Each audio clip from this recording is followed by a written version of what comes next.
কর্মবিরতিতে বিনা চিকিৎসায় মৃত্যুর অভিযোগ, হাত জোর করে চিকিৎসকদের কাজে ফেরার আর্জি। চিকিৎসকদের আর্জি স্বজন হারানো পরিবারের, সংবাদ মাধ্যমের মুখোমুখি স্বজন হারানো পরিবার।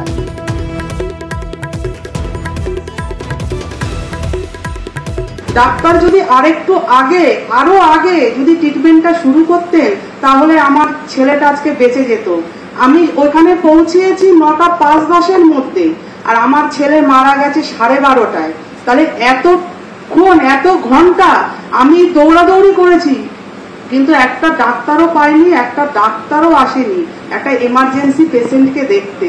যে তিলোত্তমার সাথে যে অপরাধটা হয়েছে সেই অপরাধী কঠোরতম শাস্তি পাক। আজ আমার ছেলেটা যেমন বিনা ট্রিটমেন্টে মারা গেছে, আমিও চাইবো আমার ছেলেটার জন্য যেন একটা বিচার হোক। আমিও চাই ডাক্তারদের একটা বিচার হোক, আমিও বিচার চাই। গেল মাসের 2 তারিখে আমার ছেলেকে এসএসকেএমে অ্যাডমিট করা। 15 আগস্টের পর থেকে আমার ছেলের কোনো চিকিৎসা আর পাইনি। আমার ছেলের ইউরোলজির সমস্যা ছিল, ইউরোলজির কোনো ডাক্তার আমরা পাইনি।